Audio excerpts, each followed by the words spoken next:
Título de la lección: El conflicto cósmico. Nuestro texto inicial se encuentra en Apocalipsis capítulo 12, verso 17. Entonces el dragón se llenó de ira contra la mujer y se fue a hacer guerra contra el resto de la descendencia de ella, los que guardan los mandamientos de Dios y tienen el testimonio de Jesucristo. El conflicto cósmico, también llamado el gran conflicto entre el bien y el mal, es el panorama donde se despliega el drama, la situación real de nuestro mundo e incluso del universo. El pecado, el sufrimiento, la muerte, el surgimiento y la caída de las naciones, la difusión del Evangelio, los acontecimientos de los últimos días, todo esto ocurre en el contexto del conflicto cósmico. En esta ocasión analizaremos algunos hechos y cómo se inició este conflicto que, por alguna razón misteriosa, se inició en el corazón de Lucifer, un ser perfecto, quien trajo su rebelión a la tierra a través de la caída de Adán y Eva, quienes también eran seres perfectos originalmente. A partir de estos dos hechos, la caída de Lucifer y luego la de nuestros primeros padres, el gran conflicto se estableció y ha hecho estragos desde entonces. Cada uno de nosotros es parte de este drama cósmico. Lo bueno es que no solamente un día esto terminará, sino también se terminará con la victoria total de Cristo sobre Satanás. Y lo mejor de todo es que, debido a todo lo que Jesús hizo en la cruz, ahora podemos participar en esa victoria. Y como parte precisamente de esa victoria, Dios nos llama hoy a la fe y a la obediencia, mientras esperamos todo lo que se nos ha prometido en Jesús, cuya venida está cerca. ¿Cómo empezó todo? Dado que el universo fue creado por un Dios amante, es razonable asumir que el mal, la violencia y el conflicto indudablemente no formaban parte de la creación desde el principio. El conflicto debió haber surgido al margen de la creación original y es indudable que no fue necesariamente un resultado de ella. Sin embargo, el conflicto está aquí, es real y todos, querámoslo o no, estamos involucrados. En Ezequiel capítulo 28 y versos 1 al 17 y también Isaías capítulo 14 versos 12 al 14, vemos que Lucifer era un ser perfecto que vivía en el cielo. ¿Cómo pudo haber surgido la iniquidad en él, especialmente en un ambiente como ese perfecto? No lo sabemos. Quizás sea la razón por la que la Biblia habla del misterio de la iniquidad en 2 de Tesalonicenses capítulo 2 verso 7. Más allá de la realidad del libre albedrío que Dios les ha dado a todas sus criaturas inteligentes, no existe ninguna razón para la caída de Lucifer. Elena de White expresó estos pensamientos profundos. Es imposible explicar el origen del pecado y dar una razón para su existencia. El pecado es un intruso y no hay razón que pueda explicar su presencia. Es misterioso, inexplicable. Explicarlo y excusarlo equivale a defenderlo. Si se pudiera encontrar alguna excusa para ello o mostrar la causa de su existencia, dejaría de ser pecado. Pensemos en nuestra propia experiencia. Tenemos el derecho dado por Dios de libre albedrío. Podemos pensar y podemos elegir libremente. Nuestra conciencia nadie puede forzarla, es interna, ni siquiera Dios lo hace, pero nos da las evidencias que nos ama y que todo lo que pide de nosotros es por nuestro propio bien, como un buen padre terreno haría con su hija o hijo que ama. ¿Por qué entonces humanos malvados nos llevan por caminos de desobediencia hacia el mal? Es porque pensamos, decidimos y actuamos creyéndoles más a ellos que al mismo Dios que nos habla por medio de su santa palabra, la Biblia. Por eso, y por nuestro propio bien, meditemos cuidadosamente y con oración sobre las decisiones que tomamos, haciendo uso de nuestro libre albedrío, nuestra libertad para actuar y pensar. Nadie más será responsable de nuestras malas decisiones y acciones que nosotros mismos. No habrá excusas. Yo decido pedir hoy ayuda a mi Dios para seguirle y obedecerle, y espero que tú hagas lo mismo. Aunque no podemos explicar por qué surgió el mal, ya que no hay justificación para su existencia, la Biblia revela que comenzó en el corazón de Lucifer en el cielo. Además de las fascinantes revelaciones que obtenemos de los escritos de Elena de White, la Biblia nos dice mucho más de cómo comenzó en el cielo. No obstante, la palabra de Dios es más explícita en cuanto al modo en que surgió en la tierra. En Génesis capítulo 3, versos 1 al 7, se muestra claramente la culpabilidad de Adán y de Eva al saber los avisos de peligro de Dios, y aún así le desobedecieron. Notemos que lo triste de esto es que Eva sabía cuáles habían sido las palabras de Dios. Ella las repitió. Del fruto del árbol que está en medio del huerto, dijo Dios, no comerás de él ni le tocarás, para que no mueras. Está registrado en Génesis 3:3. Aunque la Biblia no menciona nada en cuanto a tocar el fruto, ella sabía a ciencia cierta que comer de él conduciría a la muerte. Satanás entonces abierta y descaradamente contradice la palabra de Dios con esto. Entonces la serpiente dijo a la mujer, no morirás. ¿Podría haber un contraste más marcado? Aunque el planteamiento de Satanás fue sutil al principio, una vez que captó la atención de ella y vio que ella no se resistía, desafió en forma abierta el mandato de Dios. Y lo trágico es que Eva no estaba obrando desde una posición de ignorancia. No podía decir, no lo sabía, porque ella sí lo sabía. Sin embargo, a pesar de este conocimiento, ella actuó mal de todos modos. Sí, incluso en el entorno perfecto del Edén, el conocimiento no fue suficiente en sí para evitar que Eva y luego Adán, que también sabía la verdad, pecaran. No debemos engañarnos al creer que el conocimiento alcanza para salvarnos ahora. Sí, tenemos que saber lo que nos dice la palabra de Dios, pero además de saber, de tener el conocimiento, necesitamos la clase de rendición a lo que Dios nos dice y que le obedezcamos en todo lo que nos ha indicado por nuestro propio bien. Dios dijo una cosa, Satanás dijo otra. A pesar del conocimiento que Adán y Eva tenían, eligieron escuchar a Satanás y obedecerle. Piensa en cuán poco ha cambiado esto a través de los milenios. Hoy está la maldad como nunca antes, y los líderes malvados se envalentonan y desafían abiertamente, con palabras o con acciones, al Dios que les dio la vida.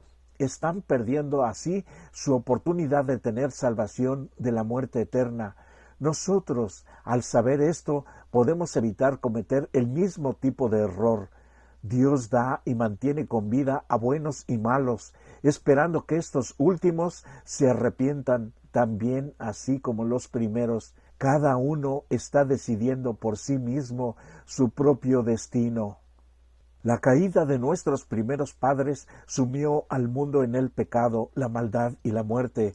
Se puede discrepar de las causas inmediatas o de quién tiene la culpa, pero ¿quién puede negar la realidad de la agitación, la violencia, los trastornos y los conflictos que nos afligen aquí, hoy mismo?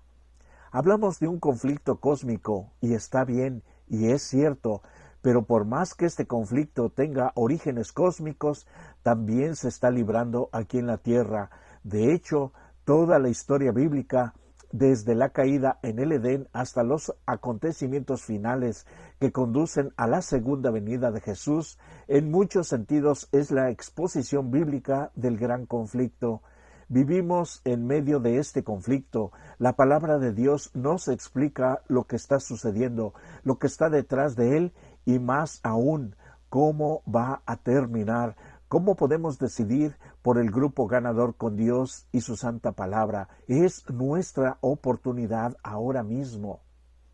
En Apocalipsis capítulo 12, versos 1 al 17, vemos una batalla en el cielo, y también batallas en la tierra. La primera es entre el dragón, Satanás, de acuerdo a Apocalipsis 12, versos 7 al 9, y Miguel, cuyo significado hebreo es ¿quién es como Dios?, refiriéndose a Jesucristo. El rebelde Lucifer llegó a conocerse como Satanás, el adversario, que es simplemente un ser creado que lucha contra el eterno Creador, Jesucristo, de acuerdo a Hebreos capítulo 1 versos 1 y 2 y Juan capítulo 1 versos del 1 al 4. Lucifer se rebeló contra su Hacedor. El gran conflicto no se trata de un duelo entre dioses comunes, como es creencia común en todas las religiones paganas. Se trata de una criatura, un ángel, que se rebela contra su Creador y que manifiesta esa rebelión atacando al Creador mismo y también a su creación. ¡Qué ironía! Al fracasar en la batalla contra Cristo en el cielo, Satanás trató de perseguirlo en la tierra inmediatamente después de su nacimiento humano. Como fracasó en su batalla contra Cristo aquí y luego volvió a fracasar contra él en el desierto y más tarde en la cruz, Satanás, después de su derrota irreversible en el Calvario, se fue a hacer guerra contra el pueblo de Cristo, su iglesia, la congregación de pecadores, pero arrepentidos ahora.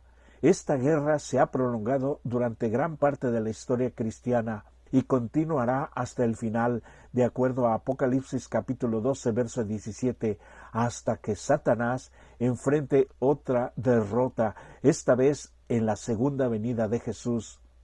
En Apocalipsis capítulo 12, versos 10 al 12, tenemos esperanza en medio de todo el conflicto. Dios vencerá totalmente y el mal desaparecerá para siempre. Esta esperanza realmente vale la pena. El libro de Apocalipsis predijo la persecución que el pueblo de Dios afrontaría durante buena parte de la historia de la Iglesia. Los 1260 días proféticos de Apocalipsis 12:6, además Apocalipsis capítulo 12 verso 14, apuntaban a 1260 años durante los cuales se persigue a la Iglesia cristiana. Esas persecuciones, que empezaron bajo el emperador Nerón en Roma, cerca del tiempo del martirio de Pablo, continuaron con mayor o menor furia por varios siglos. Los cristianos eran acusados falsamente de los más espantosos crímenes y eran señalados como la causa de las mayores calamidades, hambres, pestes y terremotos.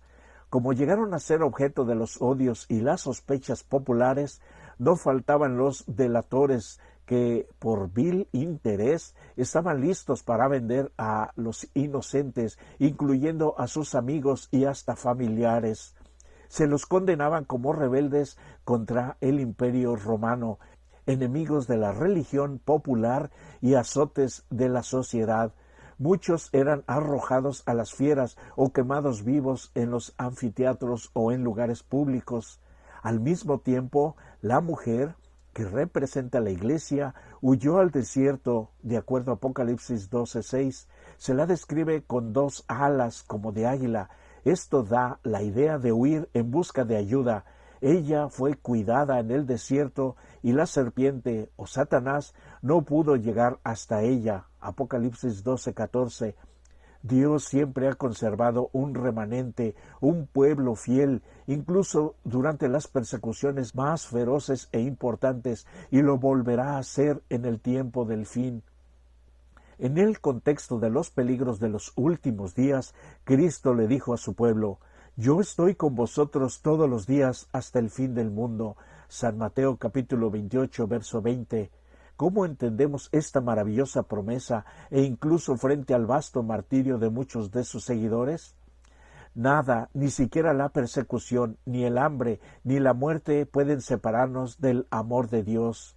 Romanos 8, 31 al 39 y Mateo 10, 28. La presencia de Cristo con nosotros, ya sea ahora o en los últimos tiempos, no significa que nos libraremos del dolor, el sufrimiento, las pruebas o incluso la muerte. Nunca se nos prometió esas exenciones en nuestra vida. Sí, significa que por medio de Jesús y de lo que Él hizo por nosotros, podemos vivir con la esperanza y la promesa de que Dios está con nosotros en estas pruebas y que tenemos la promesa de vida eterna en el cielo nuevo y la tierra nueva. Podemos vivir con la esperanza de que, más allá de lo que nos pase aquí, al igual que Pablo, podemos estar seguros de que me está guardada la corona de justicia, la cual me dará el Señor juez justo en aquel día, y no solo a mí, sino también a todos los que aman su venida. Segunda de Timoteo 4:8. Nosotros que amamos su venida, podemos reclamar esta promesa y tener esperanza para nosotros también. Es un gran privilegio. De cualquier manera, malvados y buenos sufrirán, pero unos tendrán esperanza de vida eterna y los otros solamente remordimiento y la destrucción al final del tiempo. Todos sufrimos en esta tierra. Cada uno elige con quién hace alianza. Como adventistas del séptimo día, nuestro nombre proclama gran parte de lo que representamos. El vocablo adventista señala nuestra creencia en la segunda venida de Jesús, una verdad que solo puede existir debido a lo que Cristo hizo con su muerte expiatoria en su primer advenimiento. La expresión del séptimo día representa el día de reposo sabático, que apunta a nuestra creencia no solo en el cuarto mandamiento muy específico, sino que también incluye a todos los mandamientos. Por lo tanto, nuestro nombre adventista del séptimo día señala dos componentes fundamentales e inseparables de la verdad presente, la ley y el Evangelio. Los versículos siguientes indican el estrecho vínculo entre la ley y el Evangelio. Jeremías 44:23, Romanos capítulo 3 versos 20 al 26 y Romanos capítulo 7 verso 7. Evangelio significa buena noticia, la buena nueva de que, aunque hayamos pecado al infringir la ley de Dios, podemos recibir el perdón de nuestros pecados mediante la fe en lo que Cristo hizo por nosotros en la cruz. Además, al comprometernos de por vida con Dios, se nos da el poder de obedecer completamente esa ley. Entonces, no es de extrañar que en el contexto de los últimos días, cuando el gran conflicto arrecie y brame con especial ferocidad, se describe al pueblo de Dios de una manera muy específica. Apocalipsis 14:12 revela el vínculo entre la ley y el Evangelio. Como adventistas del séptimo día, un pueblo que cree en la obediencia a la ley de Dios en nuestro estilo de vida, no es ganar el cielo, sino que es evidencia que ya lo hemos ganado por la fe y la esperanza en lo que Jesús ya ha hecho por nosotros y en nosotros, y que es además nuestra respuesta de amor en obediencia a sus santos requerimientos para ser protegidos del mal. Es una consecuencia natural de amar a Dios y ser salvos por Él. Así de sencillo. ¿Acaso vemos algo complicado aquí? Por cierto que no. Podemos reforzar este tema en Deuteronomio capítulo 11 verso 1 y Primera de Juan capítulo 5 verso 3. Apocalipsis capítulo 12 versos 9 al 12 dice: Y fue lanzado fuera el gran dragón, la serpiente antigua, que se llama Diablo y Satanás, el cual engaña al mundo entero. Fue arrojado a la tierra, y sus ángeles fueron arrojados con él. Entonces oí una gran voz en el cielo que decía: Ahora ha venido la salvación, el poder y el reino de nuestro Dios, y la autoridad de su Cristo, porque ha sido lanzado fuera el acusador de nuestros hermanos, el que los acusaba delante de Dios día y noche, y ellos le han vencido por medio de la sangre del Cordero y de la palabra del testimonio de ellos, y menospreciaron sus vidas hasta la muerte. Por lo cual, alegraos, cielos, y los que moráis en ellos. Ay de los moradores de la tierra y del mar, porque el diablo ha descendido a vosotros con gran ira, sabiendo que tiene poco tiempo. Recomendamos también leer, si se tiene, el libro Patriarcas y Profetas, el tema El origen del mal, de las páginas 11 a la 23. Mientras todos los seres creados reconocieron la lealtad del amor, hubo perfecta armonía en el universo de Dios. Cumplir los designios de su Creador era el gozo de las huestes celestiales. Se deleitaban en reflejar la gloria de Dios y en manifestarle alabanza. Y mientras el amor de Dios fue supremo, el amor de unos por otros fue confiado y desinteresado. No había nota de discordia que echara a perder las armonías celestiales, pero se produjo un cambio en ese estado de felicidad. Hubo uno que pervirtió la libertad que Dios había otorgado a sus criaturas. El pecado se originó en aquel que, después de Cristo, había sido el más honrado por Dios, un ángel, Lucifer. Lealtad del amor es una frase poderosa, llena de significado. Apunta al hecho de que el amor conduce a la lealtad, a la fidelidad. Un esposo que ama a su esposa manifestará ese amor a través de la lealtad. Fue así con estos seres celestiales y así debería ser ahora con nosotros en nuestra relación con Dios y en nuestra relación con nuestra familia y los seres que amamos. Si has experimentado la presencia de Jesús en tu vida, estas experiencias podrán ayudarte en cualquier tiempo de prueba, quizás ahora o de angustia en el futuro, que todos como seres humanos tenemos que afrontar. Como adventistas del séptimo día, hemos sido bendecidos con una cantidad increíble de conocimiento con respecto a la verdad bíblica. Aunque este conocimiento es maravilloso, no es suficiente para salvarnos. Necesitamos, además del conocimiento intelectual, el poder que se recibe de Dios para obedecer. Cuando nos hemos comprometido totalmente con Él, esa es la gran diferencia, porque los demonios también saben, creen y tiemblan de miedo, pero no obedecen a Dios, como hacen también muchos seres humanos en la actualidad. No tienen amor ni gratitud a Jesucristo, pero nosotros sí, le amamos y por su gran poder y gracia le obedeceremos. Por eso hoy es un nuevo día de oportunidad de arreglar nuestras cuentas con nuestro querido Dios. Ven hoy a Jesús, porque es el único que te comprende de veras en tu sufrimiento y dolor y problemas, porque al venir a esta tierra también sufrió, como nadie ha sufrido, y por eso se puede compadecer de toda alma, quizás débil, pero que ha decidido seguirlo y obedecerlo como una respuesta al amor infinito de nuestro Dios. Por eso te deseo que sea Él quien te bendiga hoy y siempre. Amén.